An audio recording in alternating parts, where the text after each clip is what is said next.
Bueno, vamos a comenzar. Vamos a comenzar con el tema de hoy. Y hoy vamos a seguir abordando el tema este fundamental de la cooperación judicial internacional, de la acción de cooperación judicial internacional. Y lo vamos a abordar desde el plano, ¿verdad?, de Costa Rica. ¿Sí? Y también, bueno, pues como siempre vamos a hacer un poco mención al derecho comparado. Pero nos vamos a centrar en este momento, ahora nos vamos a centrar en el análisis de dos instrumentos, dos tratados internacionales que son fundamentales y que son tratados internacionales que implementan el sistema también de cooperación judicial internacional en Costa Rica. Me estoy refiriendo a la Convención Interamericana sobre el régimen legal de poderes para ser utilizado en el extranjero. ¿Sí? Y también me estoy refiriendo al Convenio Interamericano sobre exhortos o cartas rogatorias. Bien, entonces, se trata de dos convenios internacionales, es decir, de dos tratados internacionales que provienen del denominado Sistema Interamericano de Derecho Internacional Privado. Es decir, nacieron en el ámbito, en el seno de la organización internacional que es la Organización de Estados Americanos, que como saben, que hemos mencionado en el Estatuto de Bogotá, por el cual se crea esta organización internacional que es regional, que en uno de sus artículos se deja positivizado y se deja claro que la Organización de Estados Americanos también se va a ocupar, recibe mandato para ocuparse en la elaboración de instrumentos jurídicos o tratados internacionales que contengan normas de derecho internacional privado. Es decir, que tiene que realizar una labor de qué, de armonización de normas de derecho internacional privado. Y así lo hace, y así lo hizo. ¿Sí? Estos dos tratados internacionales fueron sacados adelante por la denominada Conferencia Interamericana de Derecho Internacional Privado en la misma fecha, en 1970. En concreto, esta conferencia, esta labor, ¿no?, de producción de normas de derecho internacional privado se plasma a través de estas denominadas conferencias interamericanas de derecho internacional privado, ¿no?, son homónimas, solo que son regionalistas, las cuales al otro gran sistema, ¿sí?, ese sistema de la Haya, también las conferencias de la Haya, pues son como hermanas, son como hermanas, evidentemente, con distintos ámbitos de aplicación. Hacemos un paréntesis, porque las conferencias de la Haya, como saben, en sí mismo es una organización internacional, para producir normas de derecho internacional, ¿de acuerdo? Pero nacen también una vocación, pues, quizás más universalista, es decir, a todos los países también miembros del Estatuto de la Haya, pero también una vocación más. En este caso, nace en el seno de una organización internacional regionalista. Pero vamos a ver cómo estos dos tratados internacionales, que está de prima facie, ¿no?, están diseñados para que, ¿para qué? Para generar un espacio judicial común en el ámbito de los países miembros de la OEA. También posibilita, como vamos a ver, que otros países formen parte de estos dos tratados, formen parte de esta Convención Interamericana sobre régimen legal de poderes y sobre la Convención Interamericana sobre exhortos y cartas rogatorias. Así vamos a ver cómo países como Estados Unidos, como un país como España, forma parte, ha ratificado estos dos grandes tratados internacionales. Son dos grandes tratados internacionales que institucionalizan. Institucionalizan, en este caso, institucionalizan por partida doble, institucionalizan en el ámbito de la Organización de Estados Americanos, como hemos dicho, un espacio común, denominador común, judicial. ¿Sí? E institucionalizan también, esos países que lo han firmado, ¿verdad?, un espacio propio, ¿sí?, de un sistema propio también, como estamos viendo en Costa Rica, de cooperación judicial internacional. ¿De acuerdo?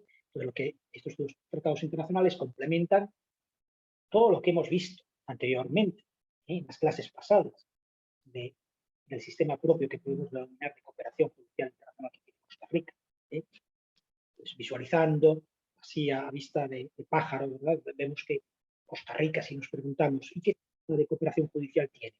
¿Qué sistema de auxilio judicional?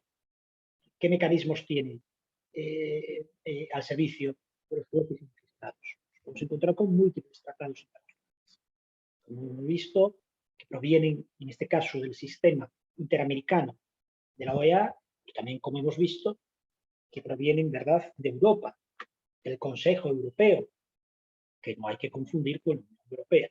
Ese Consejo Europeo, que también, como hemos visto, produce, ¿no?, produce de vez en cuando normas de derecho internacional privado, aunque evidentemente el Consejo Europeo, cultura general, ¿verdad?,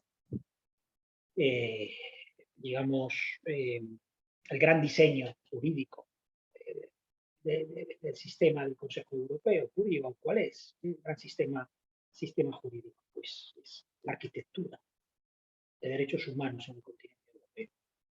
Ese Consejo Europeo que saca adelante esa Convención Mítica de Derechos Humanos, ese Consejo Europeo, ¿verdad?, que después de la posguerra, ahí en Londres, saca adelante el Tribunal de Estrasburgo de Derechos Humanos, que es la versión europea de nuestra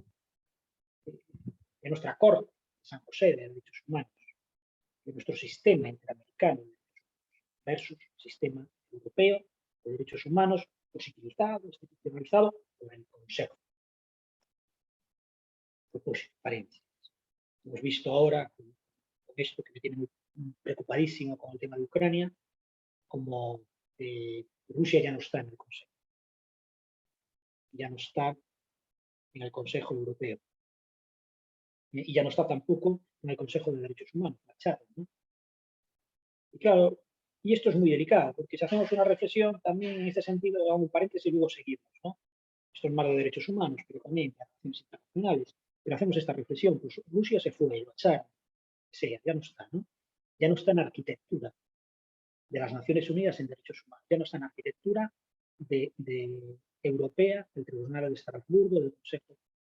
¿Y qué significa? Pues evidentemente se ha apartado de todos los mecanismos de control, de verificación, de fiscalización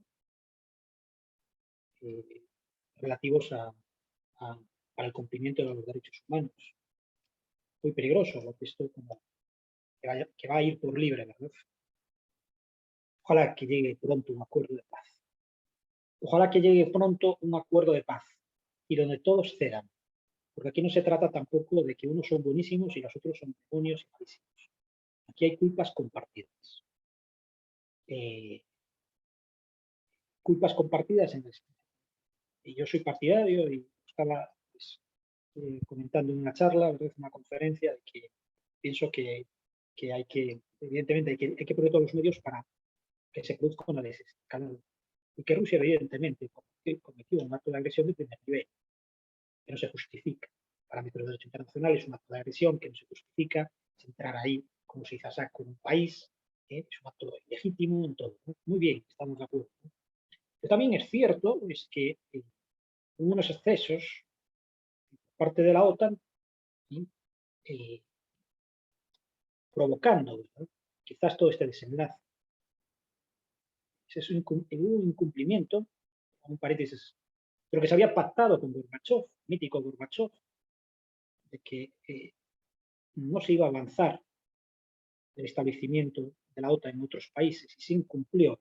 Evidentemente no había un tratado internacional, pero había un pacto denominado de gentleman, ¿no?, de caballeros, de estilo inglés, entre Gorbachev, parece ser que plasmado con el secretario de Estado de la época de Bush, y eso se incumplió, se siguió utilizando esa debilidad, ¿verdad?, de Rusia en ese momento para seguir ampliando la OTAN. Y bueno, no es que lo diga este humilde, esto, pues, las últimas declaraciones de Francisco, ¿verdad?, del Papa, Francisco, que se está convirtiendo en un referente de la paz, condenando la guerra y también dice es que los ladridos de la OTAN en la frontera de Ucrania, pues enfadaron también evidentemente a Rusia, ¿verdad? Y eso es una de las causas, no la única, pero una de las causas para entender el conflicto. Bueno, volvamos al tema. Análisis. Estos dos grandes tratados internacionales. Seguimos en la órbita, para los que se incorporaron ahora hace poquito, ¿verdad? Estamos siguiendo, explicando dos instrumentos que son los tratados internacionales de cooperación judicial fundamental. El Tratado Internacional de Poderes, de cómo se expide un poder en un país para que surja efecto en otro país, lo vamos a ver, y el mítico de Sortos y Carta Rural, que ya hicimos mención un poquito, pero ahora vamos a analizar más. Dos grandes tratados internacionales del sistema de la Organización de Estados Americanos. Dos grandes tratados internacionales que generan un espacio común en materia también judicial. Dos tratados internacionales, y seguimos reflexionando, que nace en una organización internacional regionalista, pero que se va a autorizar, y así aparece en el clausado, en los últimos artículos de estos tratados internacionales, que otros países no miembros de la OEA puedan firmarlos y puedan ratificarlos. Bien. Vamos allá, vamos con el primero, con el análisis del denominado Convenio Interamericano sobre Régimen Legal de Poderes, para ser utilizados en el Estado. Como su nombre indica, es un tratado internacional que va a abordar el tema de los poderes, es decir, de la efectividad de un poder que es otorgado en un país, pongamos que Costa Rica, y que se quiere hacer valer en otro país distinto al de Costa Rica, en otro país extranjero. Por ejemplo, España. Cabría la aplicación en España, pero como os dije, España y de nuevo y Estados Unidos forma parte, han firmado este tratado. ¿Qué es un poder? Pues el poder es el clásico pues, que ustedes o yo podemos otorgar a una persona, si somos representantes de una empresa, para que actúen como si fuésemos nosotros. Ese poder que ustedes, pues en Costa Rica, van a un notario, ¿verdad?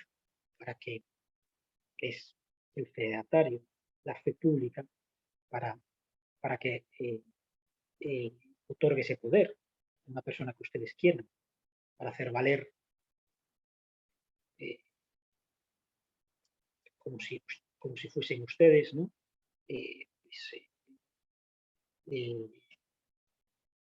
En otro país. Eso es el régimen de poder. Pues en definitiva, si seguimos reflexionando, lo que busca este tratado internacional es que es expandir fuera del territorio de una nación la efectividad jurídica de un poder otorgado en conformidad con el derecho propio de un país miembro de este tratado internacional. ¿De Sigamos con la explicación, vamos a hacerla más sencilla. Concepto de poder, si tienen dudas me dicen, pero yo creo que ya lo visualizan. Es esto, ¿no? Lo visualizan así, porque si nosotros otorgamos un poder, este poder en Costa Rica está limitado al territorio de Costa Rica. Para que surja efecto en otro estado, tenemos que vincularlo o bien a un tratado internacional, ¿verdad? O bien, pues, articularlo, pues a lo mejor vía diplomática. Pero bueno, la efectividad de los poderes para que surjan efectos en terceros estados hoy en día, pues se articula a través de un tratado internacional, de este tratado. O también, y hago un paréntesis, se le puede dotar de una validez internacional a un poder notarial en Costa Rica con la postilla de La Haya. Y apúntenme ahí, que es muy importante. Ya hemos mencionado este tratado internacional. Más adelante entraremos a analizarlo más profundamente, ¿no? El de la Apostilla de la Haya. La Apostilla de la Haya es uno de los grandes tratados internacionales del sistema de las conferencias de la Haya, ¿sí? No es que, yo no diría que no, que lo sustituye. Yo creo que a estas alturas sí, sustituye ya casi, ¿no? A este tratado internacional de poderes, ¿no? Que está del sistema interamericano, ¿no? A mí me gusta más hablar de complementariedad. Me gusta más hablar de complementariedad, no de sustitución, sino de complementariedad de estos dos grandes sistemas, el sistema de la Haya y el sistema interamericano. No cabe la menor duda de que si analizamos este tratado internacional que les estoy mencionando, de poderes del sistema interamericano, y si analizamos el comúnmente conocido como Tratado Internacional de la Apostilla de la Haya, proveniente del sistema de las conferencias de la Haya, pues evidentemente tiene mucho más calado de implementación a nivel mundial el de la Apostilla de la Haya, ¿no? Últimos países que tienen firmado y ratificado la Apostilla de la Haya para la legalización de documentos en terceros países. Como les dije, yo soy muy partidario del de la Haya, también para los poderes. Es decir, en mi experiencia profesional, cuando había que realizar algún poder para que surgiese efecto en un tercer país, con independencia o no, que se tratase de un país latinoamericano y que fuese España, ¿verdad? Que todos los países latinoamericanos tienen casi todos firmados el de poderes, el régimen de poderes, ¿verdad? Pienso yo. Pero yo siempre recomendaba el de la Haya, ¿no? El de la Haya. Evidentemente tiene una mayor efectividad al número, en relación al número de países que lo han firmado, ¿no? Entonces, mi consejo es que siempre, documento que se quiera hacer valer en el extranjero, en vuestra práctica profesional inmediata, apostilla de la Haya, ¿sí? Y también los poderes. Bueno, seguimos con el análisis de este instrumento de 1975, ya tiene sus años, ¿sí? El tema de los poderes, como les dije, ese es el concepto, y luego tenemos que analizar también que así aparece plasmado en este tratado internacional, que genera evidentemente unas obligaciones internacionales que tienen que ser cumplidas por los estados, y si hay incumplimiento de esas obligaciones, pues aquí interviene el derecho internacional público o el privado público, ¿eh? Entonces, lo que nos dice es cómo debe realizarse ese poder. Deja las cosas claras, este tratado internacional. Entonces, este tratado internacional hace acopio y nos remite una norma de Ramiro. Y dice esta norma de Ramiro, pues ese poder tiene que otorgarse en conformidad con el derecho interno, el propio sistema jurídico, el derecho propio de ese país, de ese Estado soberano que es miembro de este tratado internacional, ¿verdad? Y que entonces va a ser otorgado por este derecho interno en conformidad con sus disposiciones, en conformidad con las disposiciones relativas, en este caso, a cómo deben otorgarse estos poderes. ¿A quién debe, en su caso, quién debe otorgar estos poderes? En su caso, si estos poderes, esto es importante, es preciso, por ley, de nuevo, de derecho interno de estos países, el país del otorgante, tiene que ser otorgado en conformidad con una serie o requisitos de solemnidades. Bueno, nuestros sistemas jurídicos latinoamericanos, también español, proceden, como es evidente, que lo saben, de la cultura jurídica romanística, ¿no? Germánica romanística. Esta cultura, sobre todo, que parte la raíz romana, pues para determinados actos jurídicos y contratos jurídicos de especial relevancia, ya los viejos romanos, sobre todo, la sabiduría de esos grandes juristas, pues entendían que tenían que revestir una determinada forma por seguridad, una forma que se hablaba de solemnidad, solemnidad. Esto está recogido en muchos ordenamientos jurídicos. Así vemos que en Costa Rica, cuando uno quiere firmar un poder a otra persona, ¿a dónde tiene que acudir? Y yo les formulo esta pregunta. Es fácil, ¿verdad? Pero a ver si, un poco para que ustedes participen. A ver, alguien alguien rompe fuego aquí, comienza a hablar. Si yo quiero otorgar un poder a una persona en España, y estoy en Costa Rica, ¿a dónde tengo que acudir? Poder privado, ¿no? A ver, Profe, bueno, obviamente como usted mencionó ahora, y ante notario público se hace el poder como tal, y si es hasta hacia un país externo, y yo diría, para empezar la embajada, ¿verdad? Para ver qué requisitos para, bien, digamos, darle esa validez.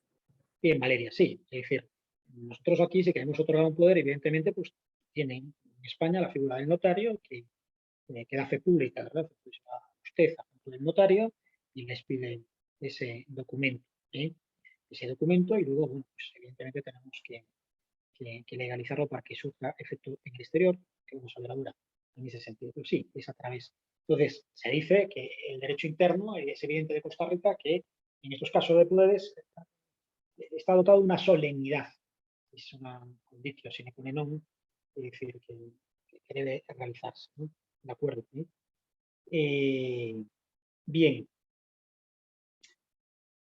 seguimos haciendo la siguiente reflexión. Estábamos diciendo que todo lo referente al otorgamiento de poderes, el Tratado Internacional dice se va a regir por la ley, por el derecho interno del país donde se quiera otorgar. ¿Eh? Regla general. Pero como regla general hay una excepción, hay una excepción, utilizando el argot clásico del derecho estético. Y es una excepción vinculada a la autonomía de las partes. De nuevo nos vamos a encontrar, estamos en derecho internacional privado, público. Pues el componente que siempre va a revestir este derecho, que tiene, ¿verdad?, esa autonomía científica, también va a revestir también, que va a intentar dar bastante plenitud a la libertad de las partes a la hora de diseñar su propio sistema jurídico muchas veces, ¿no? En este caso concreto, ¿no? Dice, bueno, pues si las partes, una de las partes, la parte que quiere, que va a realizar el poder, ¿no? Quiere que los efectos jurídicos del poder se lleven a cabo, despliegue en conformidad con el derecho, donde se quiere hacer valer el derecho del Estado, donde se quiere hacer valer este poder, le va a estar permitido.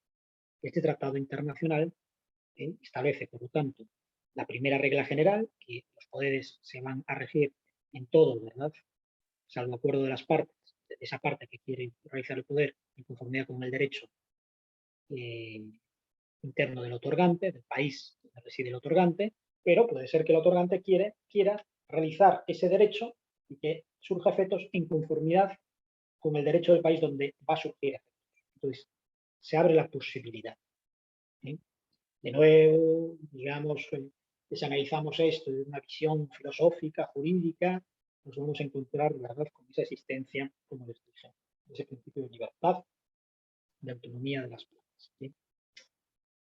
Y como les dije, los poderes, y dice así, ¿no?, en términos generales, el Tratado Internacional, los poderes se van a expedir en conformidad con una serie de solemnidades, que vimos ahorita, ¿no?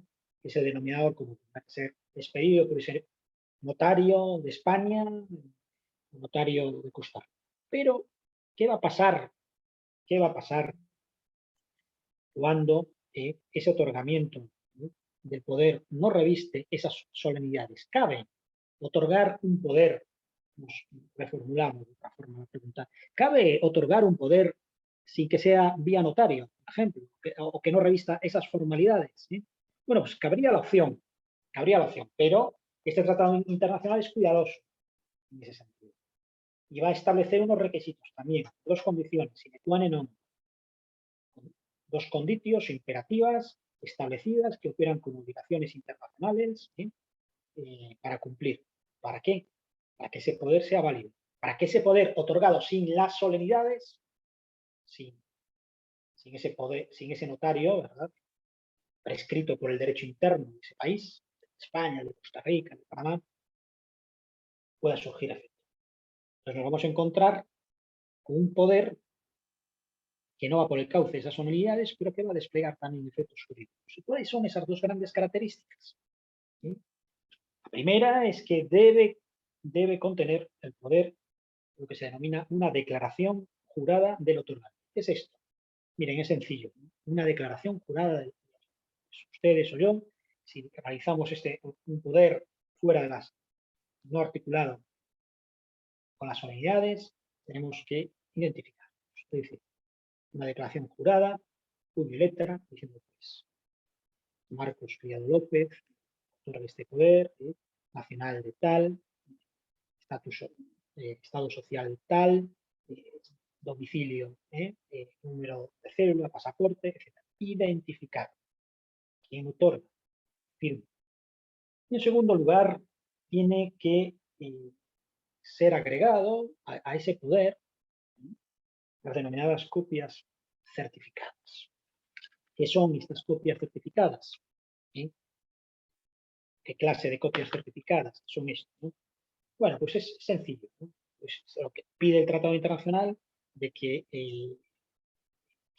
hay que aportar el derecho que tiene el otorgante, el derecho que tengo yo a expedir ese poder, ¿no? De otorgar poder, en su caso, en representación de otra persona, ¿no? O una empresa, ¿no? Estamos hablando, por ejemplo, cuando actuamos en nombre de una empresa, una persona jurídica, estamos capacitados para actuar en su nombre, pero tenemos que acreditar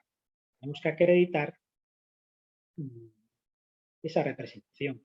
Y hay que acreditar también la existencia fehaciente de esa persona jurídica, de esa empresa, esa sociedad anónima, sociedad limitada, cooperativa, lo que sea, ¿no? La existencia legal de esa persona física o jurídica en cuyo nombre se otorgase el poder, ¿no? En su caso, ¿no? Bueno, son requisitos formales, meramente formales, pero que deben ser, como se dice, escrupulosamente cumplidos. También aparece el requisito, como es obvio, en esos casos de que ese poder se quiere hacer valer en un país con distinto idioma. Pues evidentemente pues, tiene que ser traducido el mismo, ¿no? El poder, una vez otorgado, va a desplegar totalmente todos sus efectos, con independencia o no a la aceptación del mismo por el apoderado, ¿no? Si a mí alguien de ustedes me hace un poder para actuar en España, en el mismo momento que ustedes firman ese poder ya cobra vigencia jurídica y ya despliega toda la efectividad, con independencia o no, no cuenta para esto en el Tratado Internacional, de que yo lo acepte o no. Despliega ese poder por el mero ejercicio del mismo. Entonces hay que estar, evidentemente, al análisis también, es que cualquier acto de ejercicio del mismo poder, esa persona que se le otorga, ¿verdad? Pues implica ya el despliegue de eficacia del mismo. Es decir, que no hace falta un acto conclusivo de aceptación expresa en táctica del mismo. Este tratado internacional, como todos los que se les estoy enunciando, también, evidentemente, pues, va a incluir la famosilla cláusula de orden público. Esas cláusulas de orden público que actúan como cláusulas jurídicas limitantes del derecho extranjero y que hay que tener mucho cuidado en su aplicación. Ya hemos visto la buena posición de la jurisprudencia de Costa Rica, que dice todo lo referente a las cláusulas de orden público tienen que ser aplicadas no con rigurosidad, sino con flexibilidad. ¿No? Así está recogido en otros ordenamientos jurídicos, ¿no? Porque, claro, en sí mismo, la aplicación rigurosa de estas cláusulas es sumamente limitativa para nuestra área del derecho extranjero. Entonces, esto pasa, haciendo, ¿no?, paréntesis, ¿no?, una reflexión como cultura jurídica general. Si nosotros, ¿verdad?, analizamos el principio de soberanía clásico de los estados, muy de derecho constitucional, muy de derecho internacional público, cuando nace ese principio de soberanía, nace asociado casi una forma indisoluble al concepto de Estado-nación, siglo, los albores, finales del siglo XVIII, siglo XIX, se va consolidando. Todos los estados son rigoristas en la aplicación de la soberanía, muy cuidadosos. Pero hoy en día, en el siglo XXI, ese principio de soberanía tiene que ser aplicado con ese rigor que lo vio nacer, con ese rigor cuando se consolidan los estados-nación, con ese rigor cuando se consolidan, ¿verdad? El triunfo de la independencia de los países latinoamericanos, el triunfo de la independencia de los movimientos de descolonización, los bárbaros movimientos y revoluciones que consiguieron, ¿verdad? Porque hoy tienen, ¿no?, estos estados, ¿verdad?, con todos los derechos, etc. Pues no, porque hoy en día, si lo analizamos con una visión internacionalista pro de los derechos humanos, nos vamos a encontrar que en determinadas situaciones no se va a poder argumentar el principio de soberanía por parte de un Estado, por parte de un gobierno, para impedir que se siga vulnerando sistemáticamente los derechos humanos. En determinados casos vamos a ver cómo va a ser posible la intervención, incluso sin consentimiento de ese Estado, por parte del sistema de las Naciones Unidas, sistema de seguridad de las Naciones Unidas, para intervenir en ese Estado en aras, ¿verdad?, a proteger de vulneraciones sistemáticas a las personas que residen en ese Estado. Visualicen todo el tema de la acción humanitaria, ¿sí?, de las operaciones de paz, de cómo fueron evolucionando las operaciones de paz. Tema muy bonito, ¿sí?, de primera, de segunda, de tercera generación. ¿De acuerdo? Cómo fue evolucionando desde el consentimiento de los estados hasta determinados casos, ¿verdad?, que no se precisa el consentimiento del Estado, donde va a intervenir y con una resolución del Consejo de las Naciones Unidas se va a poder intervenir. Entonces vemos cómo el derecho internacional humanitario, la grandeza del derecho internacional humanitario, que es para humanizar las guerras, ¿sí?, interviene en la modulación del principio de soberanía. Escapémonos también de los fundamentalismos, ¿verdad?, y de los conceptos absolutistas de blanco y negro, incluso llevado a estos principios también de derecho internacional público y constitucionales, ¿no? Escapémonos de absolutizar, de totalizar estos principios. Pues tienen que estar modulados y tienen que ser flexibles. ¿Y cómo se modulan? ¿Y cómo se flexibilizan todos estos grandes principios y estas cláusulas de orden público internacional que se aplican al orden público nacional? ¿Cómo debemos flexibilizarlos? Para no ser unos dogmáticos y no ser unos talibanes del derecho. Talibanes. ¿Sí? Pues a la luz de los principios de derechos humanos, a la luz de esos grandes tratados internacionales que contienen normas de derechos humanos, que son tratados internacionales de derecho internacional público, muchos de ellos, y otros que a través del procedimiento de derecho de tratados, de firma, ratificación, de tratados, van a contener también normas de derecho internacional privado, pero que van a hacer mención de los derechos humanos. Entonces, yo sé que esto lo he escuchado muchas veces, pero es que yo tengo que repetirlo. Tengo que repetirlo porque es mi obligación de conciencia, ¿no?, como profesor y como aprendiz humanista, ¿no? Es decir, los derechos humanos, como ese pacto social que nos hemos dado todos, con sus imperfecciones, pero que hemos consensuado un denominador común, que no se agota, porque eso está vivo y en movimiento, ¿eh? Que van a aparecer nuevos derechos humanos. Esos derechos humanos están por encima de nuestras constituciones y todas nuestras estructuras jurídicas tienen que estar en sintonía con esos derechos humanos, que en sí mismo es una ética universal, ¿eh? En palabras, ¿verdad?, que decía Kant,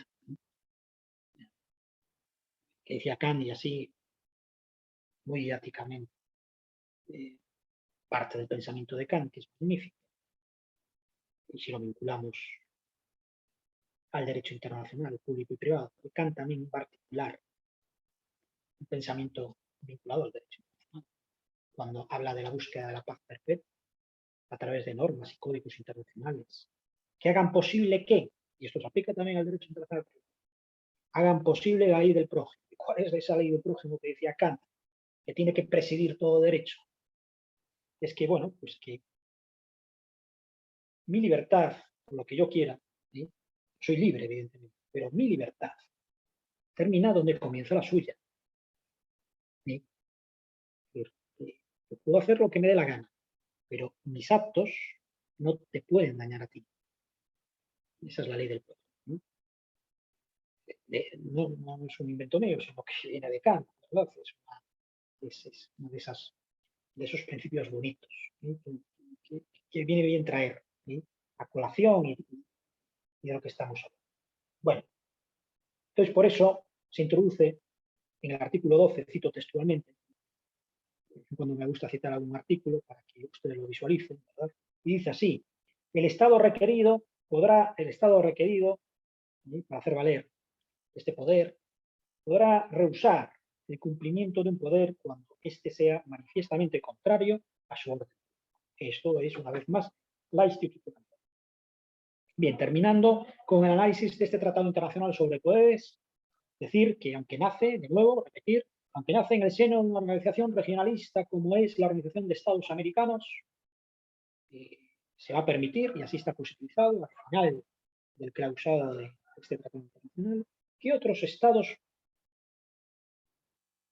que no pertenezcan al sistema de la OEA sean parte del mismo. Caso, repito, de España y Estados Unidos. Así como curiosidad, así de los grandes países latinoamericanos que lo tienen firmado, que estamos muy cerca aquí, México lo tiene firmado, y luego pues, el inmenso país de Brasil. ¿Sí? Brasil lo tiene firmado. Un excelente tratado internacional, fue un hito histórico en materia de cooperación judicial internacional, en materia también de lo que estamos hablando. ¿Sí? Y ahora vamos a entrar a analizar otro de los grandes tratados internacionales, que lo hemos enunciado, ¿sí? Pero ahora vamos a entrar en un análisis más exhausto, ¿sí? Del mismo. ¿Sí? Bien. Me estoy refiriendo a la Convención Interamericana sobre Exhortos o Cartas Rogatorias. Se trata, de nuevo, así como elementos fundamentales, básicos, de nuevo, un tratado internacional que proviene también del mismo sistema interamericano de derecho internacional privado, hermano del anterior, en el sentido de que fue firmado también en el año 1975 en la ciudad de Panamá, en Panamá, ¿de acuerdo? Y lo que va a buscar, en definitiva, es la armonización del establecimiento de un cauce común en materia de auxilio judicial internacional. Habíamos visto cómo los exhortos y las cartas rogatorias eran dos instrumentos al servicio del auxilio judicial internacional, al servicio de la acción de cooperación judicial internacional, pero que eran distintos. Es decir, eran distintos, me refiero a la hora de instrumentalizarlos. Es decir, la carta rogatoria, perdón, el exhorto, primero veíamos que para interponer un exhorto pues se acudía a la función consular. El cónsul, la oficina consular, el titular de la oficina consular, como les decía, ostenta funciones notariales, las mismas que puede ostentar un notario, ¿verdad? Pues esas funciones consulares están recogidas, como ustedes saben, en un convenio internacional también. Convenio internacional que forma convenio de relaciones, convenio de Viena de relaciones consulares, ¿sí? Que forma parte de derecho de los tratados, derecho internacional público. Y veíamos cómo las cartas rogatorias era un instrumento de auxilio judicial al servicio de la función judicial, de los jueces y magistrados, pero que se articulaba entre órganos judiciales, ¿sí? No se acudía a pedir ese auxilio a cónsul, ¿no? A la oficina cónsul. Esto para matizar. Pero este tratado internacional que estamos analizando del sistema de la OEA no hace esta distinción. Y así en el preámbulo ya dice las cosas claras. Miren, a efectos pragmáticos, para nosotros es lo mismo, exhortos que cartas rogatorias. ¿De acuerdo? Exhortos y cartas rogatorias, pues igual. Este tratado internacional, por lo tanto, va a institucionalizar el auxilio judicial internacional en dos áreas, en dos ámbitos. De nuevo, los mismos que en su momento, cuando tocó analizar ese tratado internacional institucionalizado por el Consejo de Europa, que les decía, solo ámbito civil y mercantil, civil y comercial. Pues aquí lo mismo, solo para asuntos civiles y mercantiles. Civiles y mercantiles, en términos generales, vinculados a los órganos jurisdiccionales.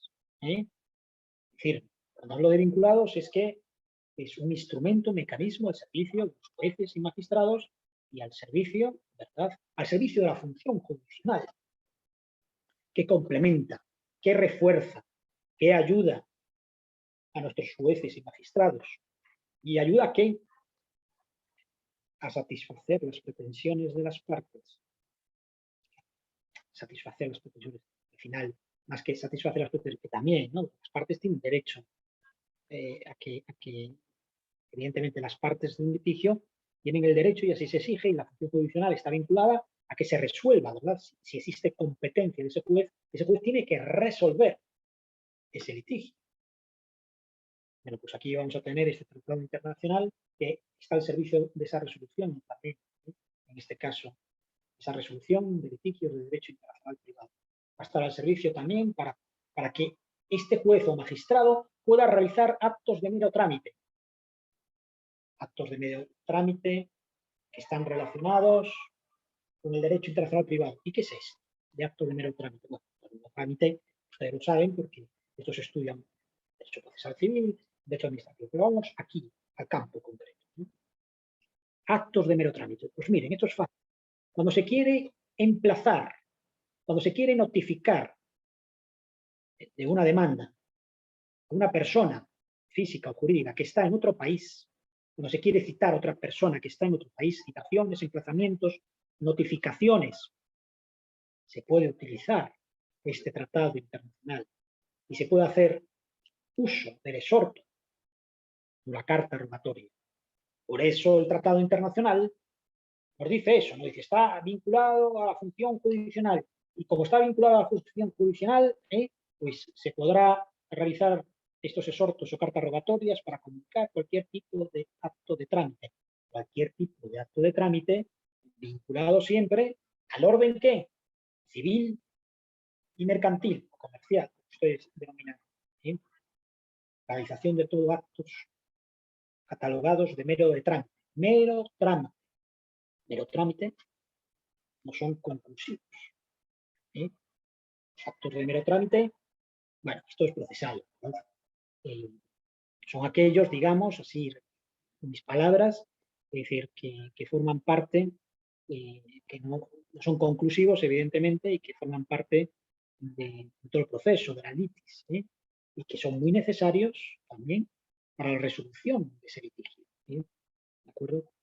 Son muy necesarios para la resolución de ese litigio, son muy necesarios también para cumplir a rajatabla principios también vinculados con los derechos humanos. Aquí, evidentemente, de nuevo, vuelve a pulular, vuelve a estar aquí en el ambiente la tutela judicial efectiva. No hay tutela judicial efectiva, habría una vulneración de derechos como una copa de un pino, como decimos allá, cuando no hay una notificación de la demanda. Se puede excusar de que está en el extranjero. Hay cauces procesales para hacerle llegar esa notificación. ¿De acuerdo? Y también se va a aplicar este tratado internacional cuando sea necesaria la obtención de pruebas o la recepción de informes en el extranjero. ¿De acuerdo? Todo lo relacionado con la necesidad de obtener pruebas o informes, pues se va a utilizar este tratado internacional. Vean la similitud con qué, con ese otro tratado internacional ya analizado, proveniente de allende del océano, de Europa, del Consejo Europeo, que hemos analizado, ¿verdad? Para la obtención en definitiva, este tratado internacional y el ya analizado del Consejo Europeo se encuadran dentro de que podemos denominar sistema de cooperación judicial en materia de obtención de prueba de derecho extranjero. Prueba de informes de derecho extranjero. Vital es esto. ¿Vital para qué? Para la resolución de un litigio. Vital para el propio derecho internacional privado, para la propia efectividad del derecho internacional privado.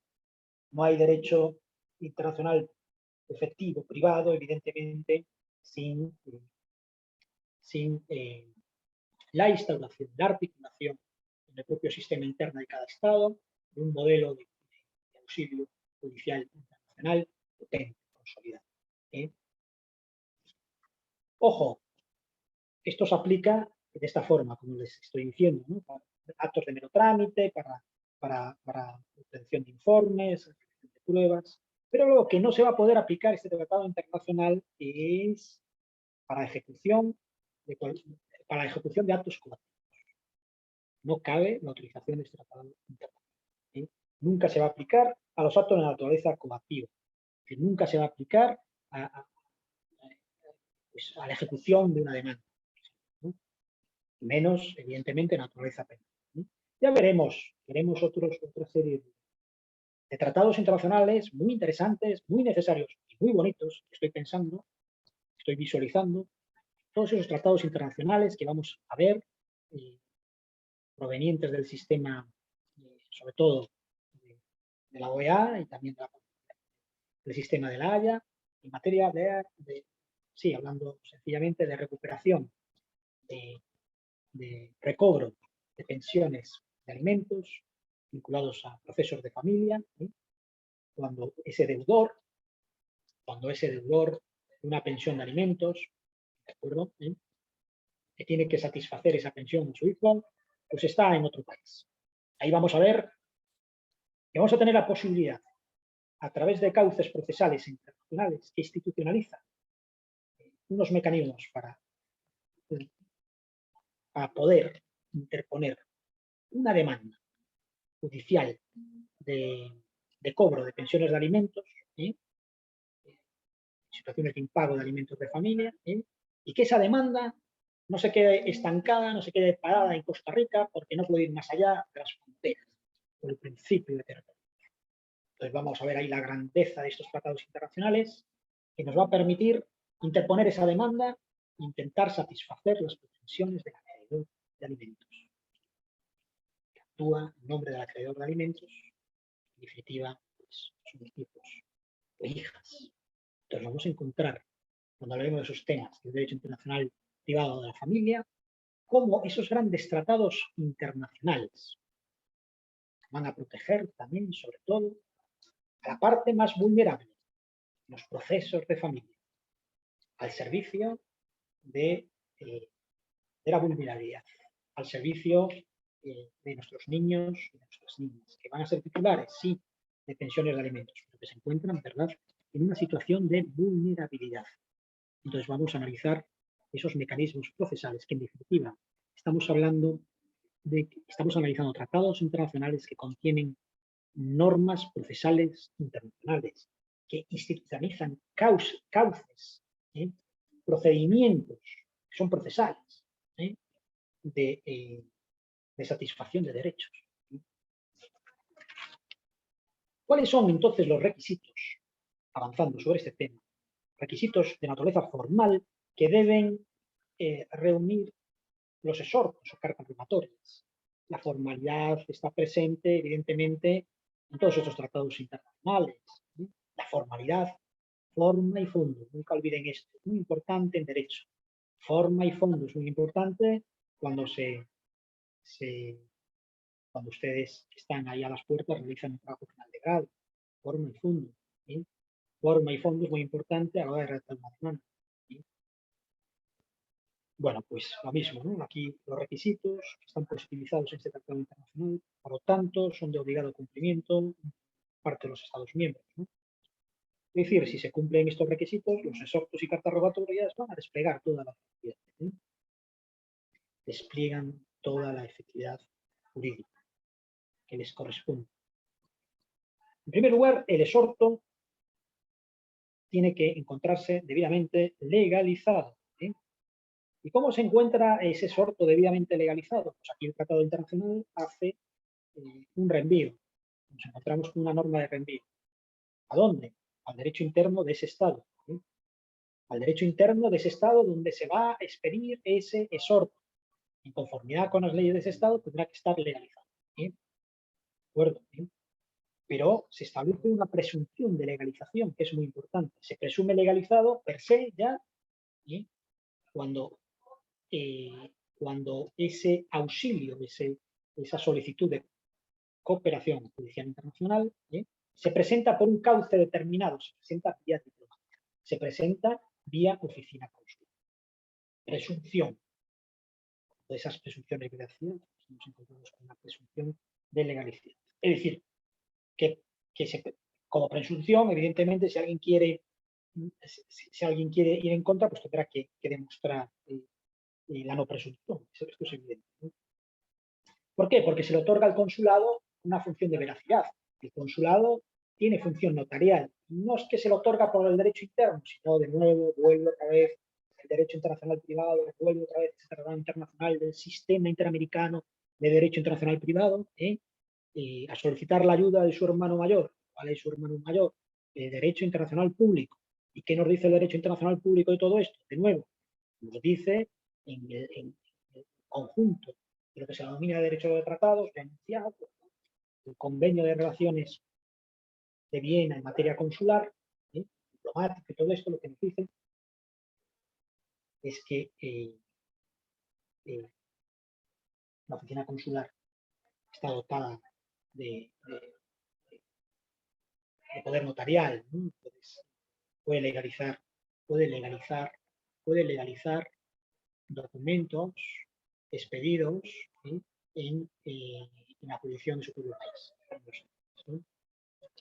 Pues tiene que estar legalizado. Y un segundo requisito, el exhorto, cuando toque hacerlo valer en otro país que tenga otro idioma distinto a donde ha sido, ¿no?, expedido el exhorto, pues es natural, de nuevo tiene que estar traducida, tiene que estar traducido en idioma oficial del Estado por parte de quien quiere hacer valer este exhorto. Bueno, aquí no se pronuncia, como vimos con el Consejo de Europa, directamente el tema hace remisión al tema de traducción a la propia ley interna de cada país, estoy diciendo todos los jurados, pero se presupone que también en aras a reforzar también la legalidad de estos documentos, cualquier tipo de traducción efectuada pues tiene que ser realizada por una persona que esté colegiada, que pueda actuar como traductor oficial en conformidad con las leyes internas de ese país, ¿no?